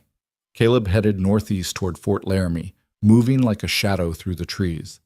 Mara turned her horse toward Cheyenne and deliberately made herself visible. leaving tracks a child could follow. Within an hour, he led them on a chase through rough country, using every trick Caleb had taught her about moving through wilderness. She crossed streams to break her scent, doubled back through her own trail, laid false signs that sent them in circles. But they were persistent, and they were good, and slowly the net was tightening. By nightfall, she was exhausted and her horse was stumbling. She found a ravine with good cover and decided to make a stand. If they were going to catch her, they'd have to work for it. She built a small fire, just enough to be visible, and settled in to wait. An hour after dark, they came. 6 men, moving carefully through the darkness. She recognized one of them from the courtroom, one of Crown's lawyers, now dressed for killing instead of litigation. They surrounded her position, thinking they had her trapped. "Mrs. Whitlock," the lawyer called out, "Mr. Crown wants those documents. Give them up, and you can walk away from this." "I don't have them," Mara called back. It was even the truth. "Then where are they?" "Somewhere you'll never find them." She heard muttering, then footsteps approaching. The lawyer came into the firelight with his hands visible but a gun at his belt. "Let's be reasonable about this. You're one woman alone in the wilderness. We're 6 men with rifles. You can't win." "Maybe not, but I can make it expensive." Mara raised her rifle. "How many of you want to die for Silas Crown's money?" The lawyer smiled without warmth. "Enough to get the job done." He lunged sideways and the shooting started. Mara fired twice, saw 1 man fall, and then she was running deeper into the ravine. Bullets whined off rocks around her. She fired back blindly, just trying to slow them down, trying to create distance. She scrambled up a slope and found herself at a dead end, a wall of rock too steep to climb. Behind her, she heard them coming. She had maybe 6 shots left and nowhere to run. "This is it," she thought. "At least I gave Caleb time." She turned to face them, her rifle steady despite everything, and prepared to sell her life as dearly as possible. Then the night erupted with gunfire from a completely different direction. The men chasing her scattered as bullets tore through their ranks from the ridge above. Mara threw herself flat, trying to identify the new shooters, and saw the impossible, Deputy Earl Hutchins and 3 other men firing down at Crown's hired guns with brutal efficiency. The fight was over in seconds. 2 of Crown's men were dead, 3 were wounded, and the lawyer was on his knees with his hands up. Hutchins slid down the slope to where Mara was still pressed against the rock, her heart hammering. "You all right, ma'am?" "What? How did you?" "Followed you from town. Figured Crown would try something, and I figured you could use some backup." He helped her to her feet. "Where's Rourke?" "Fort Laramie. Heading for the telegraph office." She grabbed his arm. "You have to protect him. If Crown's men catch him before he sends that wire." "Already thought of that. Sent 2 riders ahead to intercept and escort." Hutchins glanced at the wounded men his people were tying up. "These boys are going to tell us everything they know about Crown's operation. And then we're going to make sure the governor hears every word." Mara felt something inside her finally unclench. "Why are you helping us? You're Crown's deputy." "Was Crown's deputy. As of this morning, I resigned." Hutchins' young face was hard. "I've been watching that man destroy lives for 2 years, telling myself I was just doing my job. But when you stood up in that court and told the truth, I realized I've been doing the wrong job for the wrong man. Time to make that right." He wasn't alone. The other men with him were townspeople, the blacksmith, the telegraph operator, a rancher named Davies. People who'd stayed silent while Crown built his empire on theft and murder, now finally finding courage to act. "We're with you, Mrs. Whitlock," Davies said, "all the way to the end." They rode through the night, pushing hard for Fort Laramie. Hutchins sent riders ahead and behind to watch for ambush, but the country stayed quiet. Either Crown had committed all his men to the chase, or word was spreading that the tide had turned and people were choosing sides. They reached the fort at dawn to find Caleb already there, haggard and bloody, but alive. He'd run into Crown's men 10 miles out and had been fighting a running battle for hours before Hutchins' riders found him. Together they'd fought their way through to the fort's gates. When Caleb saw Mara ride in, he dismounted so fast he nearly fell. She barely got off her horse before he was there, pulling her into his arms and holding on like he'd never let go. "You're alive," he said against her hair. "I thought, when I heard the shooting behind me, I'm fine. Hutchins and his men saved me." She pulled back to look at his face. Did you send the wire? Sent 3. To the governor, to the territorial marshal, and to a newspaper editor in Denver who's been investigating Crown for months. He smiled, tired and fierce. It's done, Mara. The whole territory knows what he is now. The fort's commander, a grizzled captain named Monroe, met them in his office with coffee and grim respect. Your timing's good. We just got a wire back from the governor. He's sending federal marshals and a territorial judge. They'll be here in 2 days, and they want every witness and every piece of evidence you've got. Monroe looked at the blood-stained, exhausted group filling his office. In the meantime, you're under military protection. Anybody tries to get to you, they go through the U.S. Army. Over the next 48 hours, Mara watched their case against Silas Crown transform from a desperate gamble into an avalanche of justice. The newspaper editor arrived with years of investigation into Crown's activities. The territorial attorney general showed up with subpoenas for every land filing Crown had ever made. Witnesses began appearing, people who'd been too afraid to speak before but who found courage when they saw others standing up. And through it all, Mara and Caleb assembled the evidence that would bury Crown forever. The forged promissory notes, the fraudulent mineral claims, the pattern of suspicious fires and convenient foreclosures, witness testimony about threats, about violence, about the systematic corruption that had let one man terrorize an entire region for a decade. This is bigger than I thought, the territorial attorney general admitted as he reviewed the documents. Crown's been running a criminal enterprise across 3 counties. If even half of this holds up, he's looking at 20 years minimum. He's looking at a rope, Caleb said quietly. For murder. My family wasn't the only one he killed. The attorney general nodded slowly. Then we'd better make sure this case is airtight, because men like Crown don't go down easy. The trial was set for 1 week later in Cheyenne, in a courtroom packed with people who'd come to see justice finally catch up with Silas Crown. Mara sat in the front row with Lila and Ben on either side of her, brought from town by Mary Catherine under armed escort. Caleb sat behind her, his presence a steady comfort. Crown was brought in wearing chains, his expensive suit rumpled and his face haggard. But his eyes were still sharp, still calculating, still looking for an angle. When he saw Mara, his expression twisted with pure hatred. The trial lasted 3 days. The prosecution presented a case so overwhelming, so meticulously documented, that even Crown's expensive lawyers couldn't find cracks in it. Witness after witness testified to the pattern of theft, fraud, and violence. Document after document proved the scope of his crimes. And when Caleb Rourke took the stand and described in precise, painful detail how his family had died, there wasn't a dry eye in the courtroom, except Crown's. You took everything from me, Caleb said, his voice steady despite the tears on his scarred face. My wife, my son, my future. You burned them alive because I wouldn't give you what you wanted, and then you tried to do the same thing to this woman and her children. I never touched your family, Crown said coldly. You can't prove. I can prove you ordered it. I have the testimony of the man you paid to set the fire.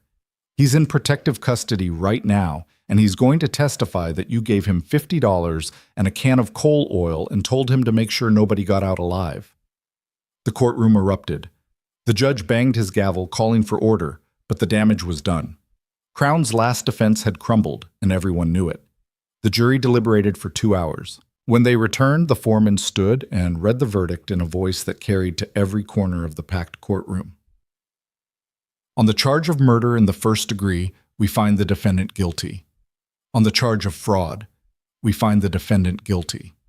On the charge of arson, we find the defendant guilty. On all charges, we find the defendant guilty as charged. Crown's face went white. His lawyers immediately began shouting about appeals, about procedural errors, about anything they could think of to delay the inevitable. But the judge, a federal appointee who owed Crown nothing, simply looked at the convicted man with cold eyes. Mr. Crown, you have used your wealth and influence to terrorize this territory for over a decade. You have destroyed families, stolen property, and committed murder to advance your greed. The law has been slow to catch up with you, but it has caught up nonetheless. He paused. For the crime of murder, I sentence you to death by hanging, sentence to be carried out 30 days from today. May whatever higher power you believe in have mercy on your soul, because this court has none. The courtroom erupted again, but this time with cheers. People who'd suffered under Crown's tyranny were finally seeing justice. Mara felt Lila grab her hand on one side and Ben grab the other, and behind her, Caleb's hand came to rest on her shoulder. "It's over," he said quietly. "It's finally over." But as the marshals led Crown away in chains, he turned and looked directly at Mara. "You think you've won," he said, his voice carrying despite the chaos. "You think this is finished, but you're wrong. I'll appeal. I'll delay. You'll hang," Mara said, standing to face him. "In 30 days, you'll pay for every life you destroyed, and the whole territory will watch." Crown's face twisted with rage, and for a moment she thought he might lunge at her despite his chains. But the marshals hauled him away, and then he was gone. That night, Mara stood outside the courthouse watching snow fall on Cheyenne's muddy streets. People passed by congratulating her, thanking her, telling her she was brave, but all she could think about was how close they'd come to losing everything. Caleb found her there, his coat dusted with snow, his scarred face gentle in the lamplight. "You all right?" "I don't know. I thought I'd feel... I don't know what I thought I'd feel. Relief, maybe. Victory." She looked at him. "Mostly, I just feel tired." "That's because you've been fighting for months without a break. Your body doesn't know how to stop yet." He stood beside her, their shoulders almost touching. "But it's done now. Crown's going to hang, your property's being restored, and the people he hurt are getting their lives back. Thanks to you. If you hadn't helped us, if you hadn't kept that evidence all these years, if you hadn't refused to quit, none of this happens. You started this, Mara. You stood up when everybody else was too scared. Everything else just followed from that." They stood in comfortable silence for a while, watching the snow. Finally, Mara spoke again. "What happens now? To us, I mean."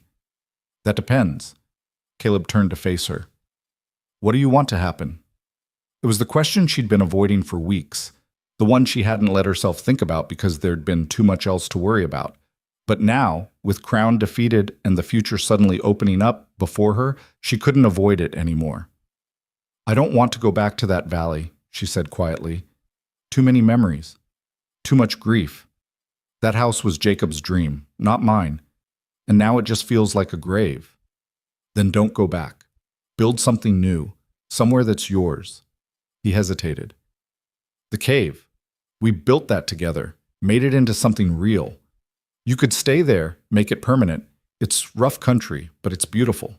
And it's far enough from town that nobody would bother you. Would you be there?" The question hung between them, weighted with everything they hadn't said. "Do you want me to be?" Caleb asked. Mara looked at him. This man who'd been broken and had chosen to help her anyway, who'd risked everything to bring down the person who'd destroyed his family, who'd taught her children and made her laugh and stood beside her when the whole world seemed set against them. "Yes," she said, "I want you to be." Caleb's breath caught. "Mara, I can't be what Jacob was. I'm damaged. I'm scarred inside and out. I've spent 6 years living like an animal in the wilderness. I don't want you to be Jacob. I want you to be Caleb." She took his hand, feeling the calluses and scars, the strength that had built her walls and kept her children safe. "I'm not looking for someone to replace what I lost. I'm looking for someone to build something new with. If you're willing." For a long moment, he just stared at her. Then he pulled her close and kissed her, gentle and fierce and full of promise. When they finally broke apart, he was smiling, really smiling, not the bitter twist she'd seen before, but something genuine and warm. "I'm willing," he said. "I'm very willing." Behind them, someone cleared their throat. They turned to find Earl Hutchins standing there, looking embarrassed but determined. "Sorry to interrupt, but there's something you need to know. We got word from the fort. Crown tried to escape tonight, made a run for it when they were transferring him to his cell." Mara's heart sank. "Did he get away?" "No, ma'am. The guard shot him. He's dead." The news should have brought relief, but instead Mara felt a strange emptiness. All that struggle, all that fear, and in the end, Crown had died trying to run instead of facing justice. "Is it really over then?" she asked. "It's really over," Hutchins confirmed. "His lawyers are already fighting over his estate, but All the fraudulent land claims are being reversed. Your property, Mrs. Whitlock, is being restored to you. And Mr. Rourke, the Territorial Attorney General wanted me to tell you that your family's land is being returned as well. The timber rights Crown claimed have been voided." Caleb closed his eyes, and Mara saw his shoulders shake. She squeezed his hand, holding on while he processed 6 years of grief, finally finding resolution. "Thank you," he managed. "Thank you for telling me." Hutchins nodded and left them alone. Mara turned back to Caleb and found tears streaming down his scarred face. "They get their land back," he whispered. "My wife and my boy. They get their land back. It's not justice, but it's something. It's acknowledgement that what happened to them mattered." "It mattered," Mara said firmly, "and because of you, Crown can never hurt anyone else. That's justice too." They stood together in the falling snow, two people who'd lost everything and fought their way back to something like hope. Around them, Cheyenne settled into night, but for the first time in months, Mara wasn't afraid of what morning would bring. She had her children, she had her freedom, she had a future that was hers to build however she wanted, and she had Caleb Rourke, who'd been a ghost and was learning to be a man again. It was enough. It was more than enough. It was everything. Spring came to the mountains slowly that year, creeping up through the valleys in patches of green and the sound of running water. Mara stood at the entrance of what had been a cave and was now something closer to a home, watching the snowmelt create temporary streams down the rocky slopes. Behind her, she could hear Caleb working on the new room they were adding, a proper bedroom for the children, built with milled lumber they'd hauled up from town instead of rough-cut logs. The sound of his hammer was steady and sure, a rhythm that had become as familiar as her own heartbeat over the past 4 months. "Mama, look!" Ben came running up the slope, his face flushed with excitement. In his hands, he held something small and brown. "A rabbit! I caught it in my snare all by myself." Mara examined the rabbit, then her son's proud face. At 8 years old, he was learning to be self-sufficient in ways that would have been impossible in the valley. But up here, surrounded by wilderness and the patient teaching of a man who knew how to survive, he was thriving. "That's good work, baby. Go show Caleb, then we'll clean it for supper." Ben ran off shouting for Caleb, and Mara smiled. The fear that had lived in her son's eyes for months after they'd fled their home was finally fading, replaced by the confidence of a child who knew he was safe and loved. Lila emerged from the cave carrying a basket of washing, her hair tied back in a practical braid. At 13, she was caught between childhood and something else. Old enough to understand everything they'd been through, young enough to still need her mother's reassurance. "I'm going down to the stream," she said. "Sarah Chen's meeting me there. She wants to show me how to dye fabric with plant roots. Be back before dark, and take the rifle." "Mama, it's just Sarah. Take it anyway. Habit keeps you alive." Lila rolled her eyes but grabbed the rifle, slinging it across her back with practiced ease. She'd become a crack shot over the winter, spending hours with Caleb learning to read wind and distance. Mara suspected her daughter had a better eye than she did now. After Lila disappeared down the trail, Mara went inside to where their winter supplies were still stacked against the back wall.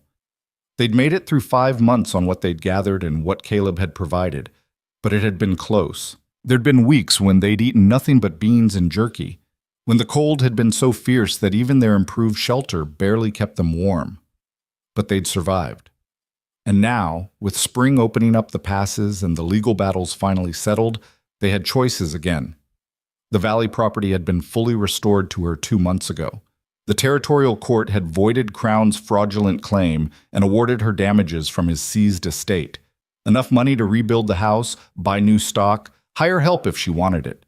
She could go back to the life she'd known, pick up where Jacob had left off, give her children the stability of a proper town nearby and a farm that could support them. She'd gone down to look at it 3 weeks ago, standing in front of the house that Crown had never actually occupied. Someone had broken in and stolen what they could carry, but the structure was sound. The fields were overgrown but salvageable. Everything she needed to start over was right there, waiting. And she'd felt absolutely nothing.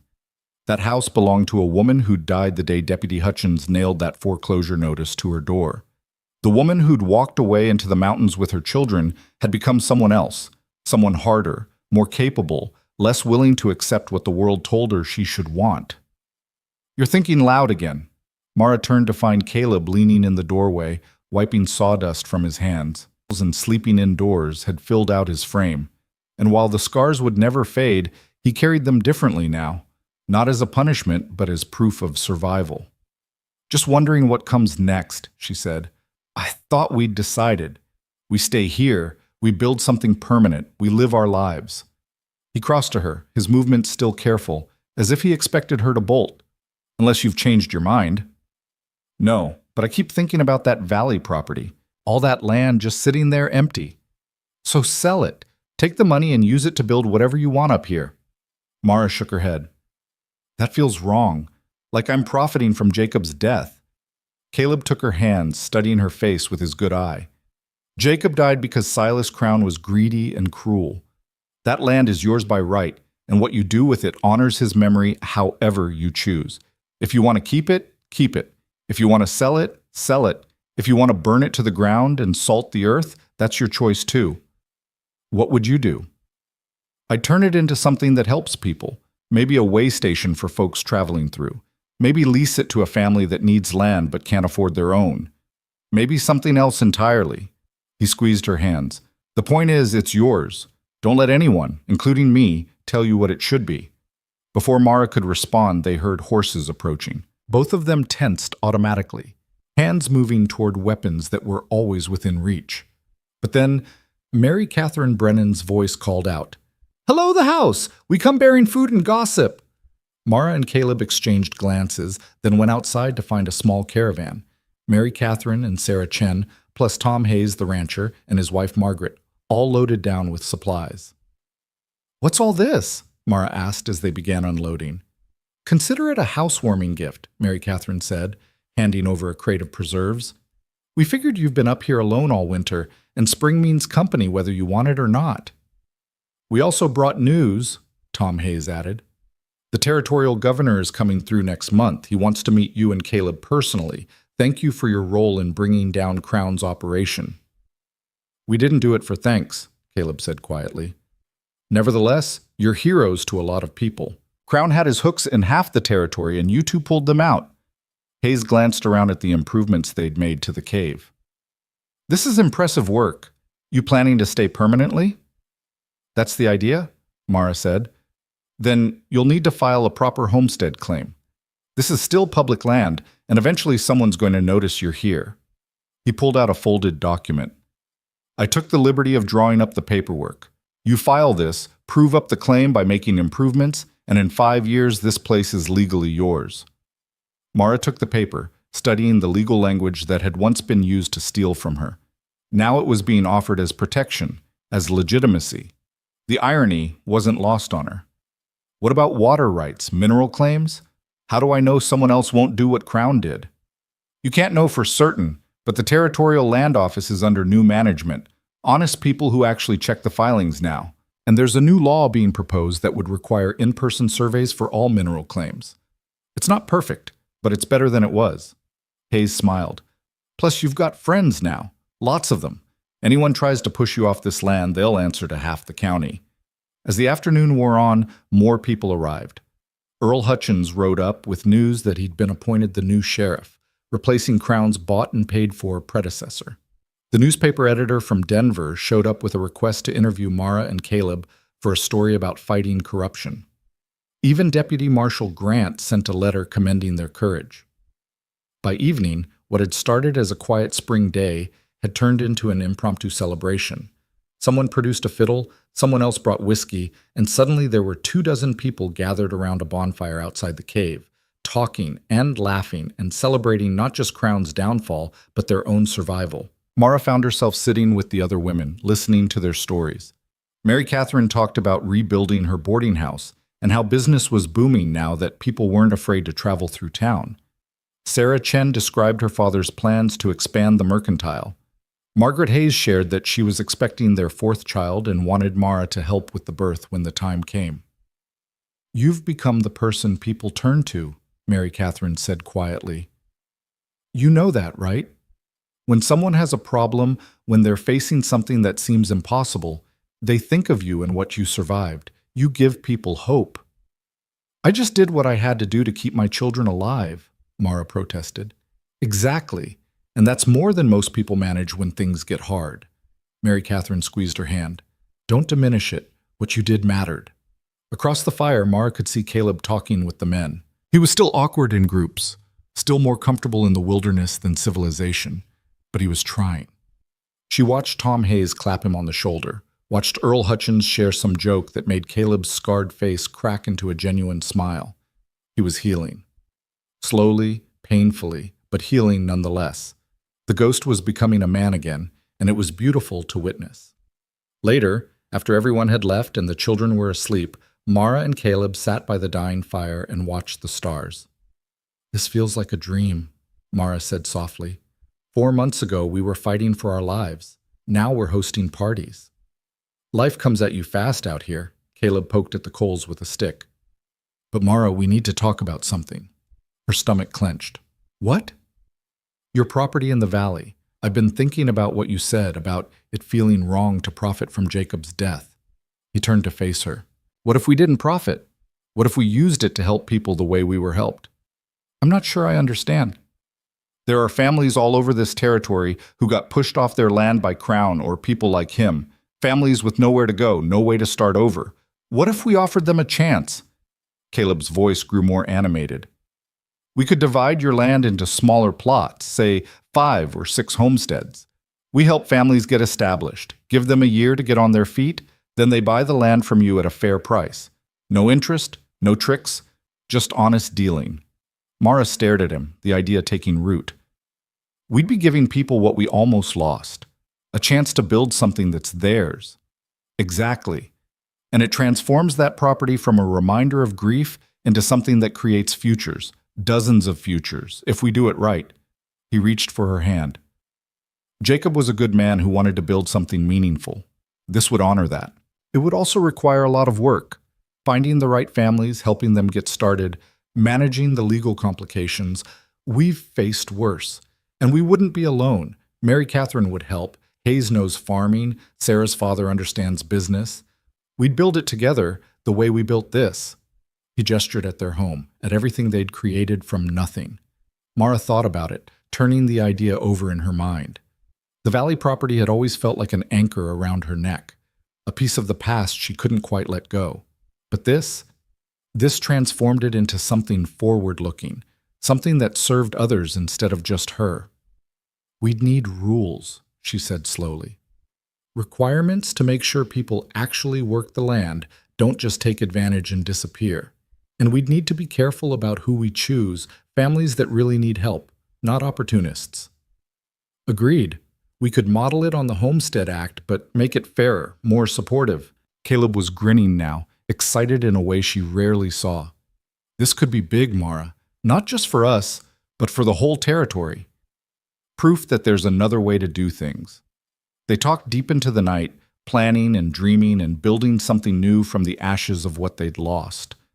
By the time they finally went to bed, exhausted but energized, they had the bones of a plan that felt right in a way nothing else had since Jacob's death. Over the next 3 months, they put that plan into action. Mara traveled to the valley and began meeting with families who'd been displaced by Crown schemes or simply never had a chance to own land. She interviewed them, assessed their needs, and chose 6 families who showed genuine commitment and capability. The Johnsons, a young couple with 3 children who'd been sharecropping and dreaming of their own place. The Wangs, Chinese immigrants who'd been run out of the mining camps and needed somewhere to farm. The Blackwoods, a freed slave family from the South looking to build something in a place where their children could grow up without constant threat. The O'Connells, Irish immigrants with farming experience but no capital. The Ramirez family, who'd lost their land in New Mexico and were starting over. And the Davidsons, a widow with 4 kids who reminded Mara achingly of herself.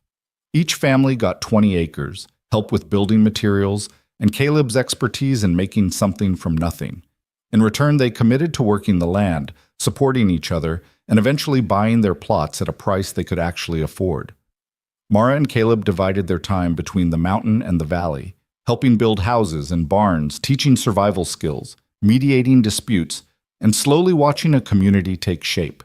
It was exhausting work, but it was meaningful in ways that simple survival had never been.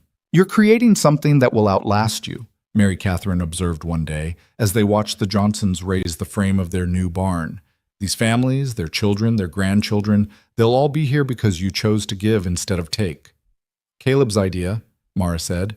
Caleb's idea? Your property, both of your work. Don't split credit when you should be sharing it. Mary Catherine smiled. Speaking of which, when are you two getting married? Mara blinked. We haven't, that's not, oh, please.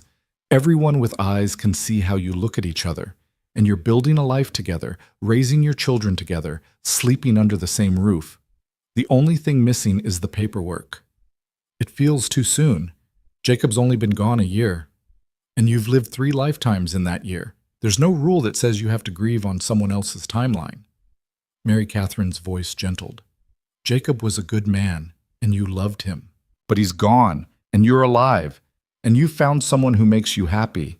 That's not betrayal. That's survival. That night, Mara raised the subject with Caleb as they sat on the porch of the cabin they'd built near the valley homesteads. It served as a base of operations and a place to stay when they weren't at the mountain.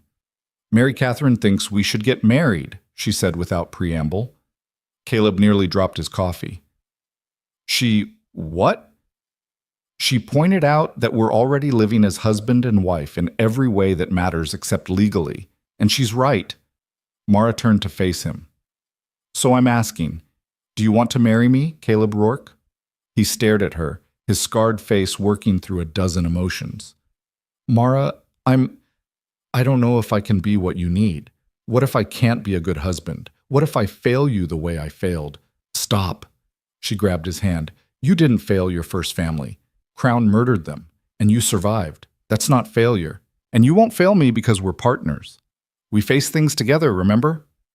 You deserve someone whole, someone who doesn't wake up screaming from nightmares, someone who doesn't have days where he can barely look at people. I deserve someone who understands what I've been through because he's been through it too. Someone who knows that survival isn't pretty, that healing isn't linear, that some scars never fade completely. She cupped his face, feeling the ridged tissue under her palm. I love you, Caleb, not despite your scars, but including them. They're part of who you are, and who you are is someone I want to spend my life with. His breath shuddered out. I love you too. So much it terrifies me. Then marry me scared. We'll figure out the rest as we go. He kissed her then, deep and sure, and when they broke apart, he was smiling through tears. Yes, he said. Yes, I'll marry you. They wed in late summer in a meadow between the mountain and the valley, with half the territory in attendance. Lila and Ben stood up with them, both children beaming with happiness for their mother. Earl Hutchins gave Mara away. Mary Catherine cried through the whole ceremony. The 6 homestead families brought food and flowers and their own stories of new beginnings. Mara wore a simple dress that Sarah Chen had helped her make, with wildflowers in her hair. Caleb wore new clothes that actually fit and looked more nervous than he had facing Crown's guns. When the preacher asked if he took Mara as his wife, his voice cracked on the I do. But when he kissed her, there was nothing uncertain about it. The celebration lasted until dawn, with music and dancing and enough food to feed twice the crowd. At some point, Mara found herself standing apart from the festivities, watching her new husband dance with Lila while Ben showed off his rabbit snares to a group of fascinated children. This is what winning looks like, a voice said beside her. She turned to find the newspaper editor from Denver, the one who'd helped bring down Crown. He'd been invited as a friend, not a journalist, but his eyes still held that assessing quality. It feels strange to think of it as winning when so many people lost so much, Mara said. But they're rebuilding. Those families out there, they have land because you chose to share instead of hoard. The people in town, they're not afraid anymore because you showed them courage was possible. Even Rourke, that man was dead inside a year ago, and now look at him. The editor gestured at Caleb, who was laughing at something Ben had said. You didn't just survive, Mrs. Rourke. You transformed everything you touched. It wasn't just me, Caleb, the people who testified, everyone who... Yes, it was a group effort, but you were the catalyst. You were the one who refused to accept that Crown was untouchable. He pulled out a small notebook. I'm writing a book about corruption in the territorial land system. Your story is going to be the centerpiece, the widow who brought down an empire. I'd rather be known as the woman who built something new than the one who tore something down. Then I'll write both. The destruction and the creation. The fight and the peace that followed. He smiled. Your children will read it someday. Your grandchildren. People you'll never meet will know what you did here. After he walked away, Mara stood alone for a few minutes more, thinking about legacy. Jacob's legacy was the land he'd claimed and the children he'd fathered and the love he'd given her. Crown's legacy was ashes and grief and a warning about what unchecked greed could do. Her own legacy was still being written. But standing here, watching families who'd been given second chances because she'd chosen generosity over bitterness, watching her children thrive under the care of a man who'd learned to love again, watching a community come together to celebrate hope instead of mourn loss, she thought maybe it would be a good one. Caleb found her as the sun was rising, painting the mountains gold and rose. Shouldn't the bride be at her own wedding celebration? I needed a moment. It's been quite a year, quite a life. He wrapped his arms around her from behind, and they stood together watching the dawn. Are you happy, Mara? She thought about the question. Was she happy? She'd lost her husband, her home, her security. She'd been driven into the mountains and nearly died a dozen different ways. She'd fought a war against a powerful man and won, but at costs that still showed in her children's nightmares. But she'd also found strength she hadn't known she possessed. She'd built a home with her own hands. She'd helped others find hope when theirs had failed. And she'd fallen in love again with a man who understood exactly what it meant to survive the unsurvivable. Yes, she said finally. I'm happy. Not in the simple way I was before, but in a way that feels earned. Does that make sense? Perfect sense. He turned her to face him. Thank you for not giving up. On survival, on justice, on me. Thank you for teaching me that giving up was never really an option. They kissed as the sun cleared the peaks, and behind them the celebration continued, full of life and laughter and the sound of a future being built one choice at a time. 6 months later, Mara stood on the ridge above Whitlock Hollow, the name the homesteaders had given the valley community, and surveyed what they'd created. 6 thriving farms, a shared school building where Lila had started teaching the younger children, a community gathering space where people met to solve problems and celebrate successes. The mountain cave had been transformed too. Caleb had built a proper house around it, using the natural shelter as the core and adding rooms that opened to the views. It would never be a mansion, but it was sturdy and warm, and theirs in a way nothing else had ever been. Mama, Mama, come quick! Ben came running up the slope, his 9-year-old legs eating up the distance. Mrs. Davidson's baby is coming. She says she needs you. Mara grabbed her birthing kit, something she'd assembled after helping 3 of the Homestead families welcome new children, and hurried down to the Davidson place. The widow had remarried one of the O'Connell sons, and this would be their first child together, a new beginning for both of them. The birth took most of the night, but just before dawn, a healthy baby girl arrived, screaming her fury at the world. Mara cleaned her up and placed her in her mother's arms, watching the transformation that happened every time. Exhaustion giving way to wonder, pain forgotten in the miracle of new life. What will you name her? Mara asked. Mrs. Davidson looked at her husband, then back at Mara. Hope. We're going to name her Hope, because that's what you gave us when we had none left. Mara walked home as the sun rose, tired but fulfilled in a way that had nothing to do with rest. Caleb was waiting on the porch with coffee, and she sank down beside him with a grateful sigh. Another successful delivery? He asked. A girl. They named her Hope. Of course they did.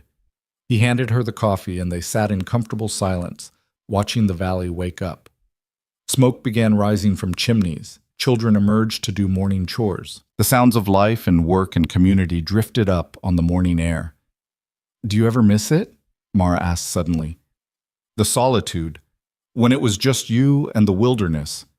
Caleb considered the question. Sometimes. There's a peace in isolation that you can't find anywhere else, but there's also a death in it. I was dying up here, Mara. Slowly, quietly, but dying all the same. You brought me back to life. We brought each other back. Yes, we did. He stood and offered her his hand. Come on, Lila's making breakfast, and if we don't get there soon, Ben will eat everything. They walked inside together, into the home they'd built from nothing, into the life they lighting up a landscape transformed by the simple revolutionary act of refusing to surrender. Mara Whitlock had walked into the mountains with 2 children and a determination to survive. She'd found an ally in a broken man, faced down corruption and violence, and emerged not just alive, but victorious. She'd taken land that had been stolen and turned it into a gift for others. She'd transformed a cave into a home and a ghost into a husband. And in doing so, she'd proved that sometimes the strongest act of rebellion is simply refusing to be destroyed. Sometimes justice comes not from courts and laws, but from ordinary people who decide that enough is enough. Sometimes the best revenge is building something so beautiful, so meaningful, so full of life, that it stands as a permanent rebuke to those who tried to tear you down. Crown was dead and forgotten, his empire scattered to the winds. But Mara and Caleb were alive, and the families they'd helped were thriving, and the children they were raising would grow up knowing that courage and community could overcome any darkness. It wasn't the life Mara had planned. It was better. It was earned. It was theirs. And as she sat down to breakfast with her family, her children, her husband, the life she'd built from ashes and determination, she knew with absolute certainty that she would never take it for granted, never stop fighting for it, never forget what it cost to claim. She'd survived, she'd fought, she'd won, and she would never ever surrender again.